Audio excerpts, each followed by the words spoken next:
औरों की बारात में ये वर्दी वाला दूल्हा नहीं जाएगा वागले। इसके भी कपड़े उतार डालो।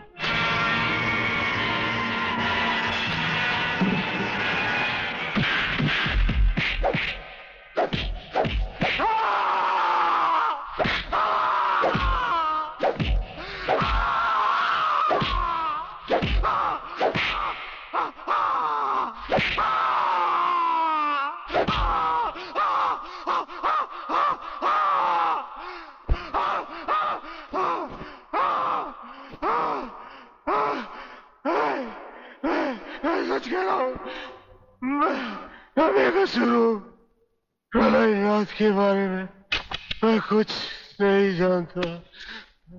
बेहोश होने से पहले 3 बार, होश में आने के बाद 3 बार तेरा इसी तरह इलाज करता रहूंगा।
ड्राइवर, गाड़ी को फौरन किसी गटर के ढक्कन पर खड़ा करो। इसमें बम लगाया जा चुका है। Yes sir. बहादुर, काला बटन खींचो।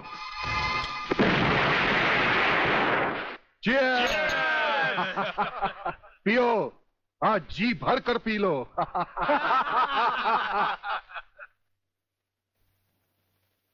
स्वामी जी, ये सुखद समाचार टीवी पर भी तो सुन ले। हाँ, ऑन करो। आज सदन के दोनों पक्षों ने इस हत्याकांड की तीव्र आलोचना की। इस हत्याकांड के षड्यंत्र के बारे में हमारी विशेष संवाददाता मोना अलवी की एक रिपोर्ट।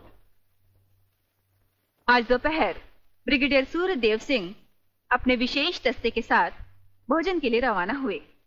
अचानक उन्हें अपनी कार में सिग्नल सुनाई दिया, जो कार में बॉम्ब रखे जाने का संकेत देता है। सूर्यदेव सिंह ने अपनी गाड़ी एक गटर के ढक्कन पर रुकवाई और अपने विशेष दस्ते के ब्लैक कमांडो से ये काला बटन खींचने को कहा। इससे गाड़ी के नीचे का हिस्सा साइड में खिसक गया और धमाके से पहले ही ब्रिगेडियर सूर्यदेव सिंह अपने आदमियों के साथ ही भूमिगत हो गए। तो इस तरह उन्होंने अपनी समझदारी और बहादुरी से अपनी और अपने आदमियों की जान बचाई। तो आइए आज हम ब्रिगेडियर सूर्यदेव सिंह से आपका साक्षात्कार कराएंगे।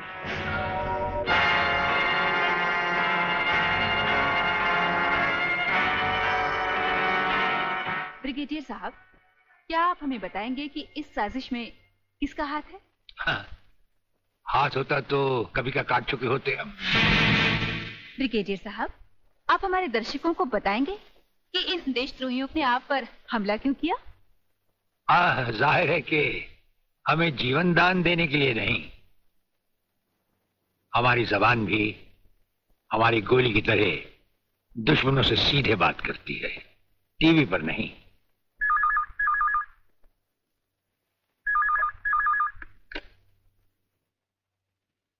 हेलो। ज्यादा आंखें फाड़ कर हमारा न्यूज देखोगे तो जल्दी अंधे हो जाओगे। ये समाचार देखने का नहीं, पैगाम सुनने का वक्त है। हेलो हेलो, तुम फोन कहां से कर रहे हो? तुम तो टीवी पर हो। हम टीवी पर भी हैं और हमारे घर पर भी। गेंडा स्वामी, ये टाइम बम का खेल हम तब से खेल रहे हैं जब तुम्हारे बाप दादा अपने बालों में खिजाब लगाते थे। याद रखना, तुमने सिर्फ एक टाइम बम फिट किया था जो हमारा बाल भी बैंका ना कर सका, मगर हमने तुम्हारी मौत के लिए इतने बम तैयार कर रखे हैं जो तुम्हें तो क्या, तुम्हारे पालतू कुत्तों को भी बचने का टाइम नहीं देंगे। ब्रिगेडियर साहब, क्या आप उन देशद्रोहियों को कोई पैगाम देना चाहेंगे? पैगाम? हमारा पैगाम तो उन तक पहुंच चुका है। हम आपको यकीन दिलाते हैं कि हमें जिंदा देखकर वो अपनी टीवी तोड़ डालेंगे। अबे साले! हेलो। इधर तू बचता है, उधर वो बचती है। हेलो। नमस्कार। हाँ बोलो खबरीलाल, क्या समाचार है? दोस्त आज रात के खास समाचार ये हैं कि प्रोफेसर रंगास्वामी का अपहरण को बंद नहीं किया है, और हमारे विशेष संवाददाता के अनुसार आपके ऊपर किसी भी समय दुश्मनों का जानलेवा हमला होने की संभावना।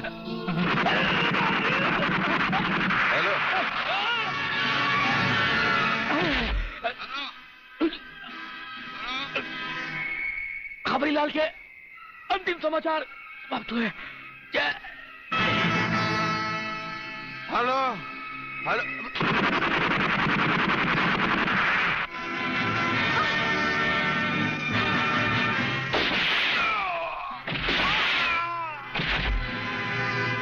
आंडू पांडू समझा क्या? मराठ है भाई।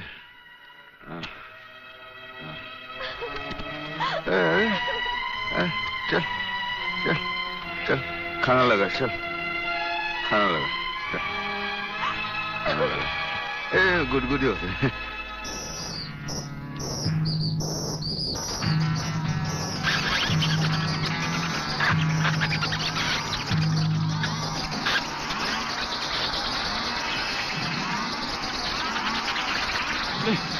नहीं नहीं नहीं नहीं, ये क्या कर रहे हो? नहीं नहीं नहीं नहीं नहीं नहीं नहीं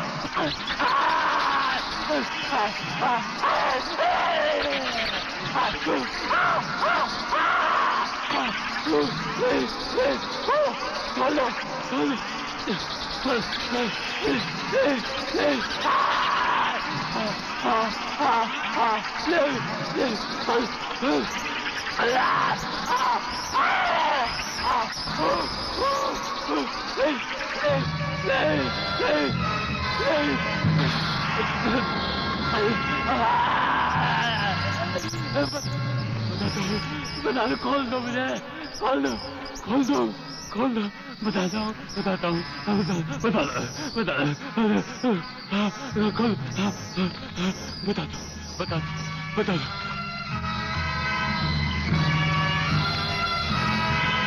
प्रोफेसर रंगास्वामी प्रलयनाथ के कब्जे में। आखिर बबन ने मुंह खोल दिया। 1 मिनट सर। सर, दिल्ली से होम मिनिस्टर चौधरी आपसे बात करना चाहते हैं, हॉटलाइन पर। बात कीजिए सर। नमस्कार मंत्री साहब। नमस्कार। देखिए, कल एयर फ्रांस की फ्लाइट से प्रोफेसर खुराना फ्रांस से पहुंच रहे हैं। आपने उन्हें देखा भी है और उन्हें अच्छी तरह से जानते भी हैं। दुश्मन की नजर भी उन पर होगी, इसीलिए उन्हें एयरपोर्ट से रिसर्च सेंटर तक पहुंचाने की जिम्मेदारी मैं आपको सौंप रहा हूं। ये एक बहुत ही कॉन्फिडेंशियल मामला तो मैं जान चुका हूं। ब्रिगेडियर, आप देखना प्रोफेसर खुराना कहां पहुंचता है। मगर प्रलयनाथ, ये नामुमकिन है। मंत्री होने के नाते तुम्हारे लिए यह काम बहुत आसान है जीवनलाल। तुम एयरपोर्ट के किसी भी हिस्से से ब्रिगेडियर की आंखों में धूल झोंक कर उसे उठा सकते हो। मगर मैं तो प्रोफेसर को जानता तक नहीं और नहीं उसे देखा है। उसकी फिक्र तुम मत करो, मैंने बॉब को खबर कर दी है। हमारा विदेशी एजेंट फ्रांस से ही प्रोफेसर खुराना का पीछा साए की तरह करेगा और वही तुम्हें एयरपोर्ट पर प्रोफेसर खुराना को तुम्हारे हवाले करेगा। राधा, जब तक मैं तुम्हें दूसरे आदमी तक नहीं पहुंचा देता, यूं ही खामोशी से चलते रहना। एक लफ्ज भी बाहर निकाला तो साइलेंसर लगे रिवॉल्वर से कब गोली निकलकर तुम्हारे अंदर दाखिल हो जाएगी किसी को पता भी नहीं चलेगा।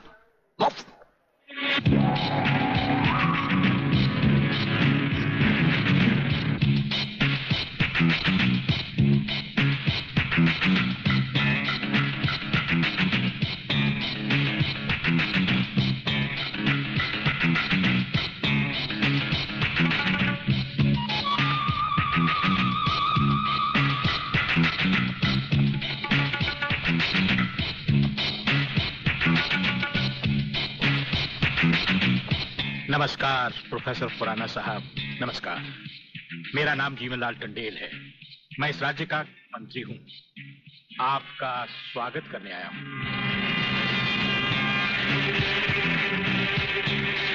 प्रोफेसर, तुम्हारे गले में जो मैंने हाथ डाला है उसमें बम लगा है जिसका रिमोट कंट्रोल मेरी जेब में है।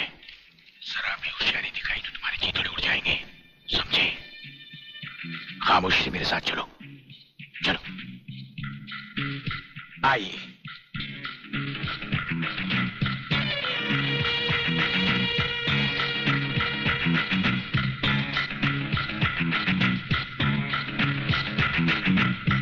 Welcome professor Khurana, welcome to India. वाह जीवनलाल वाह, आज तुमने तो कमाल कर दिया। प्रोफेसर खुराना वो ब्रिगेडियर तो बेचारा एयरपोर्ट पर हाथ मलता ही रह गया और प्रोफेसर हमारे जाल में कबूतर की तरह फंस गया। ब्रिगेडियर शायद ये नहीं जानता कि प्रलयनाथ ऐसा शिकारी है जिसके हाथ से कभी कोई शिकार नहीं बचता।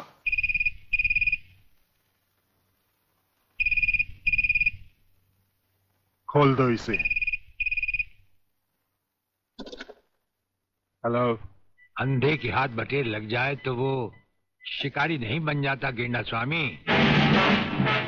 जिसे तुम प्रोफेसर खुराना समझे बैठे हो वो दरअसल तुम्हारा अपना ही एजेंट है जो फ्रांस से प्रोफेसर खुराना का साई की तरह पीछा करता आ रहा है, समझे? प्रोफेसर तो वहां पहुंच चुके जहां उन्हें जाना था। मुझे माफ कर देना प्रलयनाथ जी, मैं प्रोफेसर खुराना नहीं, आप ही का एजेंट हूं। मगर हवाई जहाज में ही ब्रिगेडियर के कमांडो ने मुझे मजबूर कर दिया। प्रोफेसर ने गन पॉइंट पर मुझे जीवनलाल तक पहुंचाया। मैंने वहां भी कहना चाहा, लेकिन इन्होंने बम वाला हार मेरे गले में डाल दिया। मैं कुछ कहता तो वहीं जान से मारा जाता।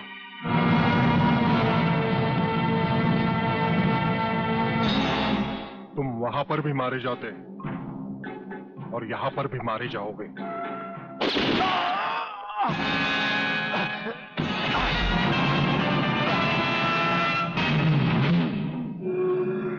मैंने विदेशी एजेंट को तो सजा दे दी है ब्रिगेडियर, मगर प्रलयनाथ से ये दुश्मनी तुम्हें बहुत भारी पड़ेगी। जो भारी ना हो वो दुश्मनी ही क्या प्रलयनाथ। तो एक बात मेरी भी अपने कान में अच्छी तरह उतार लो ब्रिगेडियर। प्रोफेसर खुराना को अब चाहे दुनिया के किसी भी कोने में छुपा लो, मैं उसे हासिल करके ही रहूंगा। शेख चिल्ली की तरह दिन को सपने देखने छोड़ दो गेंडा स्वामी। हम आंखों से सुरमा नहीं चुराते, हम आंखें ही चुरा लेते हैं ताकि सुरमा लगाने की नौबत ही ना आए। और फिर तुम्हारा अंजाम वही होगा। ये आप क्या कह रहे हैं? बेईमानी न मेरे खून में है न डॉक्टरी पेशे में। डॉक्टरी पेशे की तो बात हम अभी करेंगे नहीं। डॉक्टर गुप्ता, इस वक्त बात है तुम्हारे सच और झूठ की। माथे पे आया हुआ पसीना पोछो और हमें राजा टंडेल की झूठी नहीं सच्ची रिपोर्ट की असलियत बताओ।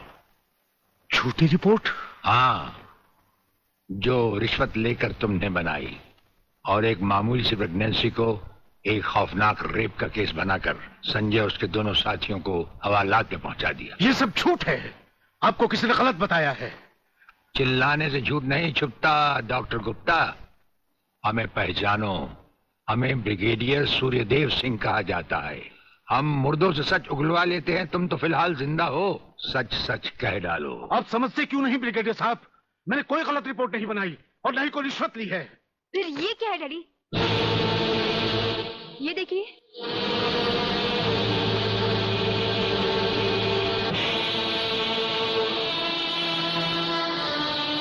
ये रुपए आपके कबर्ड में थे डैडी। मैं समझी थी कि किसी को जीवन दान देने के लिए आप इसमें दवाइयां लाए हैं, पर ब्रिगेडियर साहब की बात सुनकर जब मैंने इसको खोलकर देखा तो पता लगा कि मेरे पिता मेरे लिए शादी का जोड़ा नहीं, कफन खरीदने के लिए रिश्वत का पैसा लाए हैं।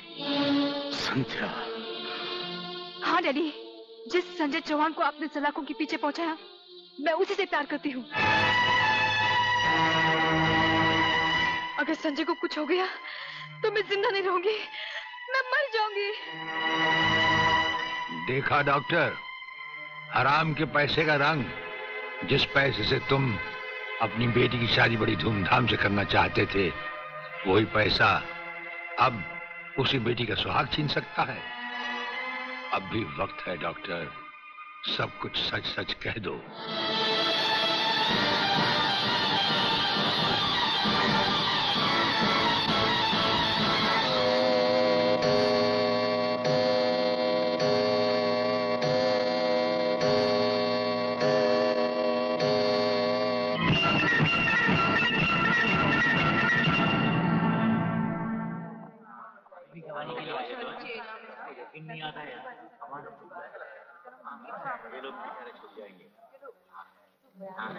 Order order.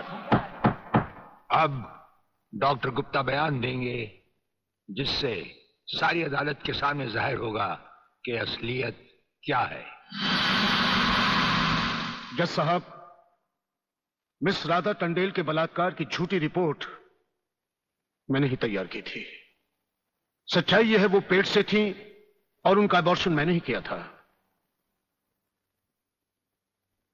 जज साहब, मैंने अपना जमीन बेच दिया था। मैं अदालत के सामने कबूल करता हूं कि मैं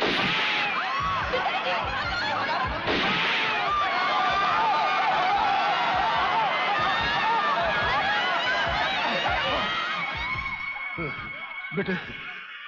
जज साहब, रिश्वत लेकर वो झूठी रिपोर्ट वो मैंने ही तैयार की थी।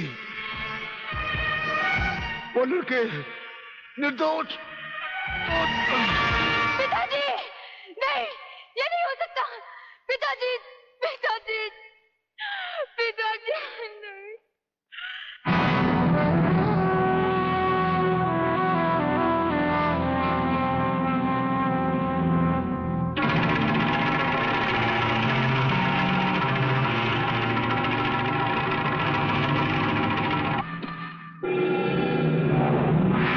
राजन मेरे चश्मदीद गवाह और उसके दोस्तों की आज कोर्ट से रिहाई हो चुकी। मैं चाहता हूं उन तीनों की इस दुनिया से भी रिहाई कर दो। कल ही रक्षाबंधन के दिन।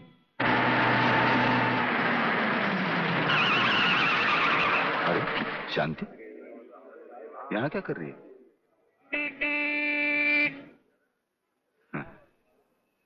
राखी? हाँ, आज नारली पूर्णिमा है ना। अरे ये राखी लेके मेरी तरफ क्यों आ रही है? हाँ? कहीं बाजार में? ये राखी किसके लिए? तुम्हारे मेरे लिए और किसके लिए? शादी करने की तो हिम्मत तुम्हें है नहीं।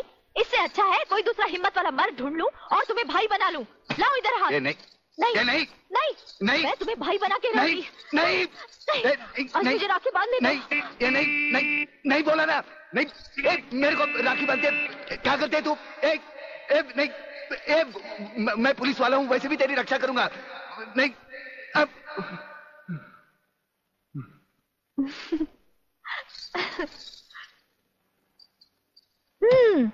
लगता है तुमने फिर कोई ख्वाब देखा है। अब तुम रोड पर भी ख्वाब देखने लगे। कहीं ऐसा तो नहीं देख रहे थे कि ये राखी मैं तुम्हें बांध रही हूँ? तुम्हें कैसे मालूम? मैं तुम्हें अच्छी तरह पहचान गई हूँ। तुम ख्वाब में कुछ भी देख सकते हो। अरे बाबा, ये राखियाँ मैंने अपने भाइयों के लिए खरीदी हैं, समझे? Very good. जानते हो राखी के धागे में कितनी ताकत होती है? नहीं यार, माँ सच कह रही है। भाई बहन के इस पाक बंधन को तुम लोग इतना कच्चा मत समझो। अरे इसके धागे में तो वो ताकत है जो 7 समुद्र पार भी भाई की रक्षा करता है। ये सब कहने की बातें अली, सब कहने की बातें। मेरा तो भगवान पर से भी विश्वास उठ गया। और फिर ये तो एक राखी है, रेशम का तार है और कुछ भी नहीं।